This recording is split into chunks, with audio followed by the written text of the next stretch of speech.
about a half an hour briefing that um, goes off every morning about 2 hours before the show, where I present everything from today's weather, crash fire rescue, emergency procedures, the show schedule, all those types of things. And that briefing is held every day with every performer and all the principal key stakeholders of the event. And then I take over the airspace and run the show according to the schedule that I've prepared and in conjunction with the event coordinator. And once that's completed, I hand the airspace back over to the FAA, and we do it again the next day. And that's kind of the Reader's Digest version of it. Right on. And, because there's, it's safety, number one, right? You can't put a bunch of pilots together and expect us to play well enough to protect the fans, the people who come out. This is a highly orchestrated event. It's something that we all love. We all grew up with air shows, but it requires that those behind the scenes personnel to make sure that everything goes off without a hitch, because it is not Daredevil, hair on fire. It is entertainment. We all grew up or didn't grow up and became carnival acts at air shows. Exactly right. So as you said, herding all the personalities, making sure we get off on time. A lot of, as you said, working with the FAA in the background, but you'll do a lot of briefing the pilots, briefing the performers, who, what, when, where, how, and keeping us in line when need be. Sure. Right? Absolutely. I mean, it's heavily choreographed so that, some acts are what we call a ground start, right? So I will hand over the aerobatic box to you and say, the box is yours, have a great show, and you'll take off and go into this aerobatic area on the airport and do your routine. Other performers are what's called an air start. So let's say, for example, David, you're a ground start, okay? But the act that's going to follow you wants to start from the air as an airborne act. Well, I will launch him first and put him in the hold behind the crowd, and he's orbiting up there at 4,000 feet, whatever, while you're doing your thing. And as soon as you recover, I bring him in immediately so that there's no break in the action. That's one of the downsides to an air show, at least in the U.S., is that gap between acts. We try to make this come off within a minute of each other, so you're keeping everybody entertained constantly, and then vary the acts. So you don't want to have 2 or 3 military shows together, right? So I put you up, and maybe then I would move to Bill Stein in the Edge 540, and then we'll move to the jet car, and then we'll come back to some military stuff and other civilians. So it's very highly choreographed, and every act has a unique set of criteria that they have to meet. I run the air show, but I'm not responsible for any of the maneuvers, right? Once I give you the airspace, you're on your own, okay? You responsibility. Do your thing. Exactly. Yeah. So it's my job to make sure you're safe, and to make sure that the show goes off on time, and to make sure that everybody standing on the ground is safe as well. Well, and, for those of you that are anywhere near the sound of our voice here today, the Reno Air Show is coming up the 4th to the 6th of October. It is a Friday, Saturday, Sunday event. So unheard of, well, as you know, Owen, back when we were racing in Reno, everybody, I'm saying everybody in my quotation, all the pontificators on social media, well, the air races are great, but we want a kick butt air show. And, you pack all that racing in, you work, as you said, 12, 14-hour days, and the air show wasn't good enough, right? So now we've got a world-class air show with a night air show, which is a first for us. Yep. And I mean, talk about entertainment in the Reno market. I mean, what are some of the, you're now dealing with a ton of acts, and we'll go over the acts. You're doing a ton of acts, and now a night air show in pyro. How does that add some nuance to your job? Oh, yeah, absolutely it does. Friday is typically a rehearsal day where we generally, the public isn't really invited, but we rehearse the entire show from Act 1 to Act 17. Right now, we're looking at approximately 17 acts for the week. So Friday is the rehearsal day to do all this. We'll take a little bit of a break, and then we'll move into our Twilight Night show. And right now, that's slated to start around 5:30, 6 o'clock in the evening. And that will be a ticketed event. And we're looking at, for example, Bill Stein and his Edge 540 racing Smoke and Thunder jet car in the Twilight, F-15 flybys, undaunted air shows with their RV-8s. There's a likelihood that we may be able, as everybody might be aware, we do have the Snowbirds, the Blue Angels, and the F-16 demo team from the military side. And we're in discussions with the Snowbirds to potentially slot them in at Twilight on Friday night for their event. Well, following that, we're working with the Great Reno Balloon Race folks and hoping to get them, if the winds permit, to get them on the ramp and have a nice glow show with pyro behind it. And then we'll be finishing up with Bob Carlton and his Super Salto with pyro as well. So I don't think it's ever happened here before, to my knowledge. I've been coming to Reno since 2003, and that's going to be a very unique event for sure. And then Saturday and Sunday is essentially wash, rinse, repeat, right? So should be exciting. We've got Vicky Benzing and Smoke and Thunder. Jim Pites is coming back. Bill Stein, like I mentioned, F-15's Eric Tucker doing Dead Stick. The Stoll demonstration guys are going to be there. So yeah, it's quite a mix. And that's why I'm really encouraging people to go to Reno Airshow on the web. Is go there. I'm going to pull up their webpage here real quick, because what you want to do is get your tickets now, because there's a whole bunch of special stuff, right? Special seating, special VIP stuff that you can get involved with if you buy your tickets now. So when you go to the Reno Airshow website, just renoairshow.org, there's a little button over there on the right-hand side that says purchase your tickets. So everybody goes, well, how can we support the Reno Air races going forward? That's a part of this show, right? How can we support what's going on? You can buy a ticket. And kids under 12 with an adult are free. Mm-hmm. So, that's a lot of bang for the buck. And I'm not selling network marketing here on a podcast, but you want to save Dorito Air races, do your part, buy a ticket, show up, tell your friends, come out, and number one, have a good time. 60 years in Reno. We're not saying goodbye to Reno. We're saying thank you to Reno. Exactly. I think that's the best way to put it. No, I agree with that sentiment exactly, and it is. I believe I'm not as close to the ticketing concepts as some others, but my understanding is I believe they're in this dynamic ticketing scenario. So as the event draws closer, those prices may change. So the classic sooner the better, right? And yes, to your point, this will go a long way in helping Reno Air Race Association establish itself in its new location, one of the three sites that you'd mentioned at the top of the show. Yeah, and and those three sites, everybody relax. So everybody, I'm getting questions right now. I'm not going to keep putting the same question up. When will we know? You'll know when we tell you. Yeah. Well, so I did have a conversation earlier today with the chief operating officer of the Reno Air Race Association, and it is taking a little bit longer than they had initially anticipated, but to their credit, they're performing the ultimate due diligence and making sure that wherever this is going to be a good fit. And as I've shared with others, if you think about it, we stopped racing in Cleveland for air races back in the late 40s or whatever it was. It took 20 years to find a new home. Rah-Rah's trying to do it in 2 years.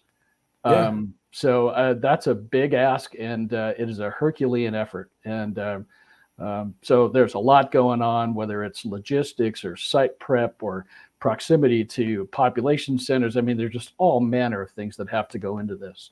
So my understanding is that definitely before the end of this month, and perhaps sooner, we might hear from the association regarding where their new home would be.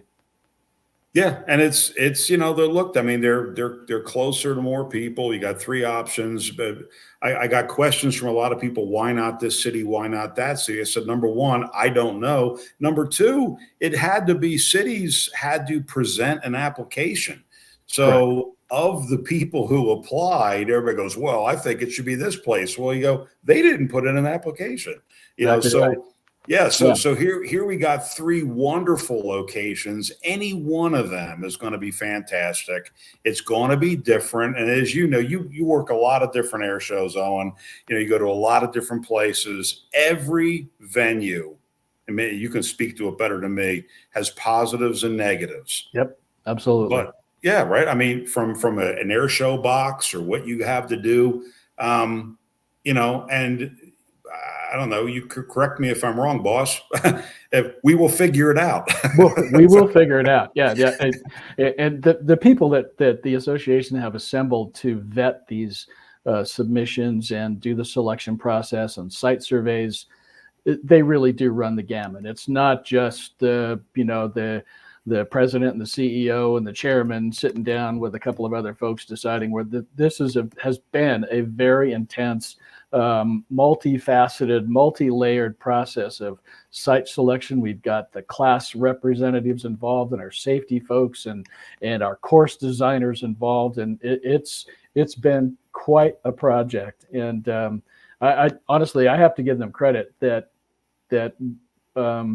they are at this point in time so close to announcing a new home with the expectation that we're going to be racing potentially 14, 15 months from now. Yeah. So it'd be like standing up Reno again with nothing out there in the middle of Reno-Stead Airport and saying, let's go racing next year. It's quite remarkable. It's going to be a blur. It's going to be fun. It's going to be unique. It's going to be a building process. And, if you want to volunteer, there's things for people to do. Absolutely. Volunteer. Don't pontificate. Volunteer. Mm-hmm. Be of service. Be of value. And let these people do their hard work, because without the volunteers, these things wouldn't happen. And I'm not talking just the Reno situation. Air shows in general, the backbone in most cases of a smooth operation is the volunteers and how they're managed and their commitment to the event. And Reno is no different. There are thousands of volunteers that make this happen. And for example, I started in the pylon judge world in 2003 as a pylon judge, and worked my way up to become the deputy chief judge, and then went over to the dark side, as we say, and went into race control. But at the time, and I believe right now, there are close to 200 pylon judges on the rolls, and I believe our security force is probably 2 to 3 times that large, made up almost exclusively of volunteers. So that's the kind of thing that makes an event like this really tick. Yeah. So be nice to the volunteers. Absolutely. When you come out, we always tell the pilots this, but also the fans and everything. These people are working hard and they're not getting the accolades, which is why I'd like to get an air boss on, because you're behind the scenes. People don't usually see you out front of the crowd. The air boss doesn't stand out there and go, ladies and gentlemen. It's a bit like I came out of the world of NCAA college basketball officiating, and the last thing you wanted is for somebody to know your name, right? You come out, you do your job, you go away, and it's like, wow, they were never there. And it's not necessarily that way, but it's it is a unique opportunity, and to volunteer, they're always welcoming volunteers. So I really encourage it. And that's also one of the factors they're looking at for this new event site is what do they expect with respect to volunteers at each of these sites? What sort of pool of volunteers can we pull from to make sure this thing comes off as planned? Right on. Absolutely. I got a question here from there's somebody wants to know, what is your most favorite time at the Reno Air Races? Well, that's a tough one. I haven't been there for 22 years. I, I will say one of the very first experience, and the way it was put to me by the chief judge at that time, was he took us out to one of the outer six pylon, as far away from the crowd as you can get. And I believe it might have been Dago Red was going to be on the course to qualify. And he put my back against the telephone pole, which is about 50 feet high. And he said, stand right here. And I watched Dago come around the east side of the course, kind of disappear below the floor of the desert because the previous pylon is well down in this little well. He popped up out of the sagebrush and went over my head at 510 miles an hour. And before I got there, he said, hey, one of two things is going to happen. You're going to go home today and you're never coming back, or you'll be coming back for the rest of your life. There's no middle ground. And that's exactly what it was. But there are so many experiences out there. It's working with the level of professionalism, I think, is one of the things that really inspires me. None of these folks, yourself included, the jet teams and everything, they don't suffer fools. And it keeps me sharp. It keeps me in the game. And it's a challenge that I absolutely embrace. But yeah, there are just so many memories of camping out on the airport every night as a pylon judge and having clam bakes with your buddies. And, it just, it does get in your blood, and it's not going to get out. No, and it'll be back, it'll be back. I got Steve here asking a question. Boy, this is, don't mention my name in a bad way. Is there a certain kind of pilot performer that's easier or harder to work with? That's a loaded question. Well, I think there are, I wouldn't say easier or harder, but there are some that tend to have unique challenges. So, for example, nighttime can present some problems, obviously, from a visual standpoint. So if you've got, for example, gliders, you've got to arrange for tows, right? And they take up the runway. They got to be out there several minutes before it's really their time to go up, right? And then they have to launch early. So from a planning standpoint, those can be a bit of a challenge. The reverse side of that is what a lot of people may or may not understand. But when you're working with the Blues or the Snowbirds or the Thunderbirds, generally those teams will call me and say, hey, boss, can we take over the ground right now? Because they want to do their ground show. So I release the ground to them, but I keep the airspace. Mm-hmm. And then they will say, hey, boss, we're ready to roll, ready to taxi. Can we have the air as well? And I'll hand the air over to them. I'm pretty much a spectator at that point. They run their entire show without input from me unless I see something. I don't sit down and put my feet up, but because I'm still overall responsibility for the entire event. But they kind of run their event. So on the easy side, I guess I would say it's probably those guys. Other ones can present some challenges. If you've got wind, for example, you got to be very careful about who and when goes up. You try to schedule the Piper Cubs and the little biplanes of the event a little earlier in the morning. Hopefully the winds are milder. You don't want to throw the biplane up there at 4:00 in the afternoon when it's cranking at 25 knots, that kind of thing. So they all have a little bit of Gene Soucy, it maybe. Yeah, exactly. Except for Gene Soucy. Yeah, there's a couple of exceptions. Yeah.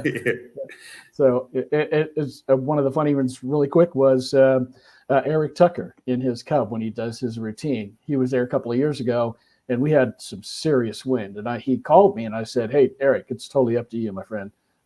If you want to stand down, everybody understands." He goes, no, boss, I'm going to go. So he goes. He's out over home pylon just to the east, hanging there almost like on a hook, pointed dead into the wind, and then kind of dips it down a little bit and starts to back up in the air. And the next thing I hear over the announcer is beep, beep, beep, beep as he's going backward. And I'm like, all right, this guy's a showman. So that's cool. It's kind of fun. That is so cool. Well, and it, it is, as you had mentioned, the, U.S. military. So yeah, the Navy Blue Angels, right? They got a brand new, I think an IMAX movie that's come out. So just came out. Yeah. Yeah. So go see that, see the Blue Angels. I mean, they're always a hit. I'm a former Jarhead, so the Blue Angels are the top in my heap. But what the Snowbirds do, and obviously you appreciate. Those are underpowered jets, and what they do with those aircraft to keep them as tight. It's In remarkable. some cases, they're working much harder than a guy that can put an afterburner on, or Yeah, absolutely. And it's been a while since they've been here, so we're thrilled to have them back and help celebrate that 60th anniversary. They're a huge hit here, one of the more popular acts that has ever performed at Reno, and they're just an awesome team to work with. I'm definitely looking forward to it. I've not worked with them for a couple of years, and it's good to see them again. Yeah, great people. When I met them, talked to them, they're always a nice group. And that's to get 3 military setups like this: the Blue Angels, the Snowbirds, and the Viper demo. When we were sitting at ICAS, I said this on a couple of other episodes, and we got the news. I'm scratching my head, didn't even know Reno was having an air show. and Bobby is smiling, and Chris is smiling. Yeah. I'm going, wait a second, so I think everybody who's anywhere near Reno can get out to Reno, or even if you're coming from a long way away and just want to embrace Reno Stead Airport one more time. Yeah, man. We'll have home pylon up. We'll have it lit at night, all night long. And it will definitely be a celebration, and deservedly so. That's outstanding. And yeah, as you had already mentioned, some of the other civilian performers, Bill Stein, man, he's a guy you want to watch, right? Is what he does with that aircraft. Yeah, and he's a cool guy. He's kind of a laid back, cool guy. Silicon Valley guy, just and Bob Carlton. Now, correct me if I'm wrong. Bob has got 2 engines on his glider now, right? I believe he does. Yeah, I believe he does. Yeah, because he's been flying around Minden here, where I am right now, and I said, "Wait a second, there's 2 engines on that glider." So that's the only that's the best kind of glider. A glider that has 2 engines. Yeah, So you got world. Exactly. You got Jim, you've seen Eric Tucker. The comedy act is always fun. Landing on a truck, that's cool. This guy, Renegade Aviator, in his Iskra, I heard he can fly an airplane a little bit. I heard he could fly an airplane. That's I'm thinking about putting him first so we can just build from there. There you go. Well, now you saw that, everybody goes, "Oh my God, how can we top the Iskra?" We will have a fair amount of representation as well. I just want to mention this from the Warbird community, in a celebration of the 60 years. So we'll have potentially have some Sea Furies and Bearcats and P-51s and the like. And even though we can't technically put them on the race course, we're working on at least having one of those aircraft at one part of the show, quote, run the course, if you will, as sort of a celebration and a homage to the 60th anniversary. So there'll be a fair number of Warbirds present as well. And that's what everybody wants to see. And, that's a great, I think that's smart, because it lets everybody know the Warbirds are still out there. Kudos to the Unlimited people that put these airplanes out there. We talked about this with Skip when he was on with some other people. It's a lot to get one of these Warbirds to fly. It's a lot. It's a labor of love. There's no profit in it. It's because people want to bring these airplanes to the fans, and and it's your chance to again, walk up to the pilots. The pilots all walk. I know Vicky, Vicky is so damn nice. She'll walk around and smile and wave and talk to kids and sign autographs. She's perhaps one of the best airshow ambassadors I've ever had the pleasure of working with. She's remarkable. And her, to watch her interaction with not just young people, but especially young ladies, and the inspiration that she exudes is just phenomenal. And I'm really looking forward to work with her again. She's a remarkable lady. We're going to have Vicky on. We're going to hook up with her because she's also flying at the Truckee Air Show, and we'll be up there as well. Okay. So Excellent. Vicky's great. We've had her on, and the P-51. Who doesn't want to talk P-51s Right. when you talk about Reno? So we already mentioned, right? We got the Twilight show. We got the 2 military jet teams. We got the heritage stuff, the Discovery Zone for kids. They're trying to get. I think I talked to Reza. 6,000 kids. Yes. They're trying to get in. And we've got the VIP club, Checker Flag Club, just like at the Reno Air Races. Just like the races. Yep. Just like the races. Again, I'm not here to hawk the show, but I am here to hawk the show because for those of you, what I want to jump in just really quick, David, here is just to mention that for folks who are longtime guests at the Reno National Championship Air Races, you're going to see a different ramp. Okay, nobody is deployed remotely. The Blues will be parked right in front of the grandstand. The Snowbirds are right next to them. The F-16s down there. The military static displays will still be down at the east end of the ramp. And over where the pits used to be, in front of that, the crowd line, will be civilian static displays, and it's gigantic at this point, and the hot ramp. So you'll have potentially, if we can work out the scheduling, the guests will have an opportunity to interact and walk up and get up close and personal with the pilot and their aircraft that they're flying in the show before they fly. Now, obviously, we'll have to clear that out and all that kind of stuff. We're working on that. It's not totally solid yet, but I think it would present a really neat opportunity for guests to get up close and personal with the pilot and their plane and get a chance to see what that really looks like. Absolutely. No, that's great. And that's what these air shows are all about. We're here to serve. We're here as performers, as volunteers, as air boss. We are here to serve. This is entertainment. It's quality entertainment at a reasonable price. Absolutely. It's addictive. I mean, it's what got us all started, right? Yeah. You think? Yeah. And anybody, I've been saying this every week, so I've been sending out a lot of decals. If you go to that email at the bottom of the screen, renegadeaviator@gmail.com, and say, I'm on the honor system here. I'm not into red tape. You say you bought a ticket to the air show. Give me your address, and I'm going to mail you one of our decals, Awesome. just as a way to say thanks. Good idea. We'll, it's just every little thing we can do. Tell your friends, bring your family out. I'm doing another air show in June where I'm telling everybody it's on Father's Day weekend, right? Mm-hmm. So these are events where you want to bring people, bring that next generation of kids. And one of the questions I have here is, where are you located during the air show? So while the air show's going off, where are you, Owen? So typically during the air races, I'm up in the tower, and I would have a crew. I would have a mini boss and a tower chief and a crew of controllers that would help me control what I refer to as the 10-ring 3-dimensional circus that is the Reno Air Races.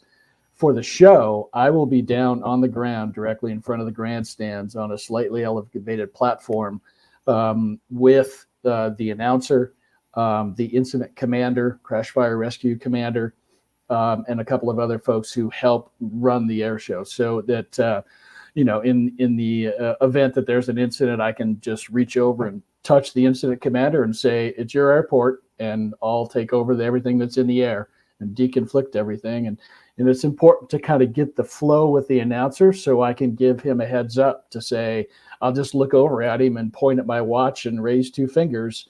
And that means David Costa is 2 minutes out from the box, and he knows how to time his. So it's a bit of a dance up there as well, but I'll be right in front of the stands. Outstanding. And so, there's not a whole lot you can do, but say hi, walk up, say hi, say thank you to the people up there, say, hey, boss. Happy to see you. Yeah. Wave hi to the boss, because we don't do what we do without you doing what you do. I got one other question here that somebody's asking me, bring it up here. And it has to do, this is probably a pretty good question. Do you have to be an air traffic controller to be an air boss? No. No, it is an involved process. I mean, obviously, a love of aviation and a sense of what it takes to communicate on the radio and the phonetic alphabet and all this kind of stuff. But no, you do not have to be an air traffic controller. I have a degree in air traffic control. I was caught up in the whole Reagan Patco scenario back in the early 80s. Was on my way to Oak City, and then things changed. So took a different path, but I've always been into aviation. If you want to become an air boss, go out to the ICAS website, icas.aero, and there's information out there how to do it. There are 4 different levels of an air boss, and you could work one show only, which there are a number of air bosses that, hey, I've always worked the Minden show, right? And I don't really care about working any other show, but this is my show. And you'll receive an accreditation from the FAA to do that. The upper level, the top level, is what's called a multi-venue level. And there's about 30 of us, I believe, in all of North America. And we can work any air show, regardless of its complexity. And then it steps down to standard air boss, which is a smaller show, six acts or less, no jet teams, no parachutes, no pyro, that kind of stuff. So it's a graduated effect, but you do not have to be. Now, several of them are. Obviously, it doesn't hurt if you got 30 years of ATC experience, but I will also say I've had controllers on the air boss stand with me, and I'll be managing traffic, and they'll look at me and go, God, I wish I could have done that in the tower, because they've got all the separation requirements and everything else, and I don't have that. No, it's a very dynamic environment, and that's what I want people to watch for right now. Because when you see that other aircraft take off in between, so one guy launches, another guy will launch after that. This is a helpful time to get together here, that they can see what's going on, what's being orchestrated, what's being watched for, where people are holding, right? There's people that'll take off and hold somewhere, come back in. And what you mentioned on the certifications for Air Boss, that's a fairly new thing, and it was done for safety. It was. Yeah. It's only I think it's about 6 years old now. I sit on the ICAS Safety and Operations Committee as a member of that committee and a subcommittee, and that is a relatively new thing. So that you have to pass an online exam. You have to be observed by a professional air boss. You've got to attend, and they highly encourage you to shadow air bosses. I've got somebody working with me now who shadowed me at 4 or 5 events already. He's a young man out of Seattle, Scott Helms. He runs an FBO at Boeing Field in Seattle, and he's gotten bit by the bug. And so, yeah, reach out to ICAS and find out what it takes, because as is pretty evident here, we're all getting a little gray around the edges. So it's time for another generation to be right behind us. Well, and that's what I'm just finishing up on. On the book I'm writing. It's called "Shut Up, Show Up, and Be Excellent." So if you want to do something in air shows, and you're a younger person or older person, it doesn't matter. Get involved, stand around the people doing the thing you already want to do, and be of service, be of value. Start by volunteering, start by learning and coming out without a preconceived notion or attitude. Exactly. Right. I mean, I'm always looking to mentor new pilots, new aviators. And I'm amazed at how many people come out expecting instead of coming out to serve. So that's why we do this event. This little show is our way to serve, to be of some value to the people that are doing the real hard work behind the scenes. And Owen, I certainly appreciate you joining me. Just thank you. I'm looking forward to flying for you, and I never want to be the subject of one of your debriefs. I appreciate the opportunity, David. It's been an excellent career. So, I mean, I got started like 13 years ago, and I was a judge, and I was looking at people up in the tower, and I said, I wonder what it takes to get up there. And one thing led to another, and here I am. So, like a retired Top Gun pilot told me, he looked me in the eye when I was asking him about what it was like. He said, dude, if I can do it, you can do it. And it was classic. He didn't graduate the top of his class out of high school or college or anything. He just applied himself. Yeah. And yeah, so I really appreciate the opportunity to talk about Reno. Looking forward to working with you, David, and hope everybody stays safe and we can see everybody in October and definitely 2025 wherever we happen to land. Likewise, boss. I appreciate it. All right. I'm grateful everybody for listening, for joining in. I didn't get to everybody's question, but we are out of time once again. Come back next week. See ya. This is David Costa. I am the Renegade Aviator. See ya.